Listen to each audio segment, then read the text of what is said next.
Oke, cash flow is king. Pernah nggak Anda mendengar istilah tersebut? Oke, banyak orang yang mengatakan cash flow itu adalah darah dari bisnis. Penting sekali, bahkan jauh lebih penting dari profit dari sebuah bisnis. Apakah itu benar? Oke, ya sometimes saya setuju ya dengan istilah tersebut ya. Ada benarnya maksud saya, artinya apa? Betul sekali teman-teman, bahwa tanpa cash, kalau kita tidak berhasil mengatur sebuah cash flow di bisnis kita, bisa dipastikan perusahaan kita bisa bangkrut. Bahkan sebuah riset mengatakan penyebab kegagalan nomor 2 terbesar dari sebuah bisnis adalah karena lack of cash flow. Artinya mereka gagal dalam membuat proyeksi keuangan. Nah, bagaimana kita membuat cash flow manajemen yang baik? Bagaimana kita mengatur sebuah cash flow manajemen yang baik sehingga ya kita punya darah yang cukup untuk bisa menjalankan bisnis kita. Saya Yusak dari Serasa Food.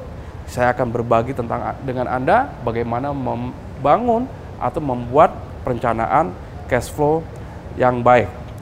Jangan lupa subscribe di foodies.id dan selamat lihat nanti video yang bisa saya tampilkan tentang cash flow management, and welcome to my Foodies class.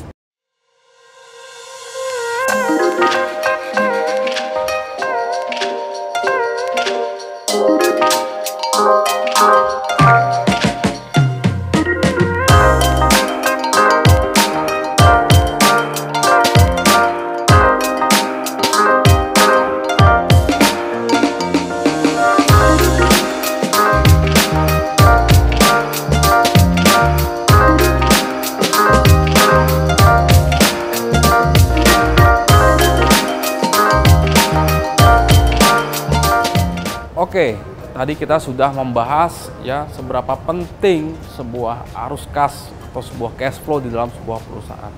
Ya, tanpa manajemen cash flow yang baik, perusahaan biasanya akan menghadapi banyak sekali masalah, gitu ya. Cash adalah hal yang paling penting di dalam sebuah bisnis dan sifatnya urgent, ya. Ketika Anda membandingkan antara cash flow dengan profit, tentunya dua-duanya adalah hal yang penting. Tapi ketika Anda harus memilih salah satunya, biasanya perusahaan harus mengambil cash ya dibanding harus memilih profit. Profit bisa ditunda, tapi cash flow tidak bisa ditunda. Hari ini Anda tidak mungkin ya cash Anda itu negatif. Ya, Anda harus pastikan bahwa cash flow Anda terus sehat untuk bisa menjalankan bisnis Anda dengan baik. Yang kedua, saya sudah sharing ke Anda bagaimana membaca sebuah arus kas. Bagaimana mengetahui kondisi sebuah perusahaan dengan membaca arus kas ya sebuah perusahaan. Oke. Nah, mungkin pertanyaan selanjutnya adalah lalu bagaimana caranya membuat cash flow kita sehat terus, baik terus. Oke. Nah, kita akan membahas tentang cash flow gap di sini. Gitu ya, atau selisih ya.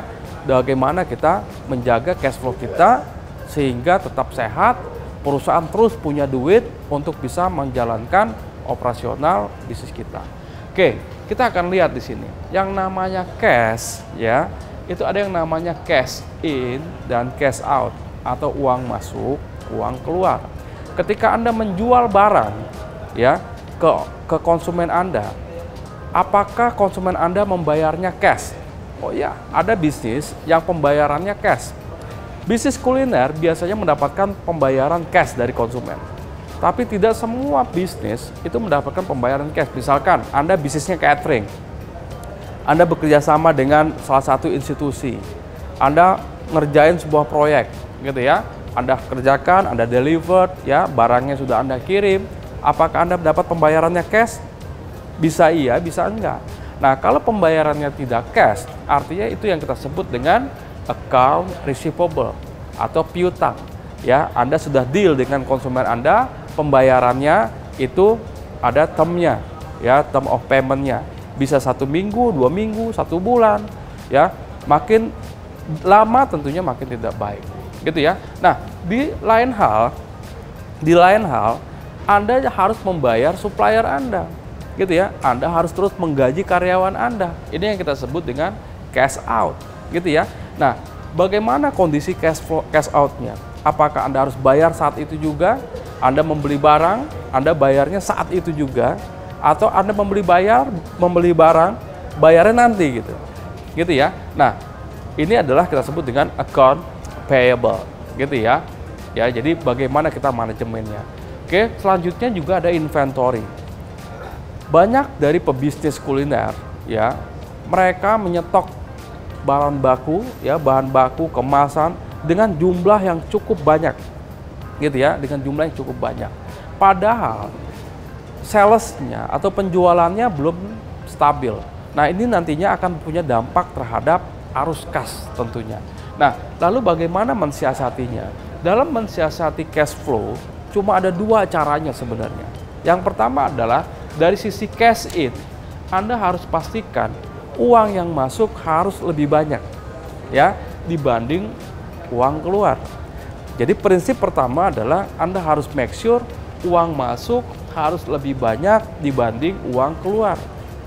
Oke, sehingga cash flow Anda lebih bagus. Yang kedua, yang Anda harus pastikan uang masuk harus lebih cepat dibanding uang keluar.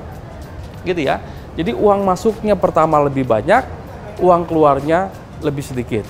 Yang kedua, uang keluarnya lebih cepat dibandingkan uang masuknya lebih cepat dibandingkan uang keluarnya. Nah, bagaimana caranya? Ketika Anda menjual barang ke konsumen, pastikan pembayarannya itu segera mungkin. Kalau perlu konsumen membayar DP dulu ke Anda. Kalau bisnis model Anda tidak memungkinkan hal tersebut, minimal Anda mendapatkan pembayaran cash. Gitu ya. Atau kalau bisnis Anda kerjasama dengan institusi, ya, dengan distributor, dengan retailer, ya, dengan government, dengan yang pihak yang lainnya, biasanya pembayarannya mundur, gitu ya. Nah, Anda harus bisa pastikan mundurnya jangan terlalu lama. Misalkan 1 minggu, 2 minggu, 3 minggu, ya. Kalau sudah masuk ke 2 bulan, 3 bulan, tentunya ini akan punya masalah yang besar terhadap cash flow Anda. Yang kedua adalah Anda dalam memproduksi produk, gitu ya, Anda kan perlu bahan baku yang Anda beli dari supplier Anda. Nah, di sini Anda harus bisa negosiasi ke supplier Anda dalam hal termin pembayarannya. Jadi kalau Anda mendapatkan pembayaran dari konsumen Anda, let's say 1 minggu, Anda harus make sure pembayaran Anda ke supplier harus lebih lama dari 1 minggu. Ya, harus lebih lama dari 1 minggu, misalkan 2 minggu. Gitu ya, sehingga Anda sudah terlebih dahulu dapat pembayaran dari konsumen yang uang ini Anda gunakan untuk bisa membayar ke supplier. Jangan sampai terjadi satu kondisi di mana Anda mendapatkan pembayaran 1 bulan misalkan dari konsumen, Anda harus membayar ke suppliernya tiap hari sehingga uang belum masuk, uang keluar jalan terus. Nah, biasanya kondisi bisnis yang seperti itu akan mulai mengalami satu fase di mana cash flow-nya akan negatif. Ya, dan ketika hal itu terjadi, ini akan punya dampak atau masalah yang cukup besar ya di bisnis di sebuah bisnis ya, terutama bisnis kuliner, karena mereka akan punya kesulitan untuk bisa menjalankan bisnisnya. Nah, ini cara sederhana, prinsip sederhana dalam mengelola arus kas.